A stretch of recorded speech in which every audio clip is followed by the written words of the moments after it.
RCB versus GT చిన్నస్వామిలో ఈ season last home game from RCB. వాళ్ళు ఇప్పటికే 4లో 3 గెలిచారు, హోమ్ రికార్డ్ ఇంప్రూవ్ చేసుకున్నారు. కానీ ఈ మ్యాచ్ లో ఎక్స్పెక్ట్ చేసేది ఏంటి? One of course is the king versus the prince, show down. దీంట్లో ఎవరు గెలుస్తారు చూడాలి. ఆర్సీబీ బ్యాటింగ్ చాలా డైనమిక్ గా ఉంది, చాలా అగ్రెసివ్ గా ఉంది. In contrast GT old school approach follow అవుతారు, టాప్ 3 మీద ఎక్కువ డిపెండ్ అవుతారు. Battle of the fast bowling units, Josh Hazlewood, Bhuvi, వీళ్ళు ఆర్ ఎక్స్క్విజిట్. చిన్నస్వామిలో ఆ బౌన్స్ ని కొంచెం మూమెంట్ ఉందంటే దాన్ని ఎక్స్ప్లాయిట్ చేయడంలో దిట్ట. ఇటుపక్క చూస్తే ప్రసిద్ధ్ కృష్ణ, సిరాజ్ వీళ్ళు కూడా మంచి ఫామ్ లో ఉన్నారు. So it would be a face off between the fast bowling units. Middle order విషయానికి వస్తే ఆర్సీబీ మిడిల్ ఆర్డర్ తోపు, జీటీ మిడిల్ ఆర్డర్ ఎక్కడుంది అని ప్రశ్న వస్తుంది. మార్పులు చేసుకుంటారా, జేసన్ హోల్డర్ ని ఆడిస్తారా అన్నది వాళ్ళ క్వశ్చన్. అయితే రొమారో షెపర్డ్ తో కంటిన్యూ చేస్తుందా ఆర్సీబీ? తన స్థానంలో జేకబ్ బెథెల్ ని గానీ డఫీని గానీ తీసుకొస్తారా?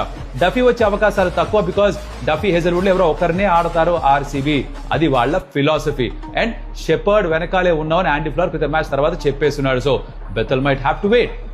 ఇన్ని విషయాలు ఉన్నాయి, మరి మిస్ చేస్తారా ఈ మ్యాచ్ మీరు?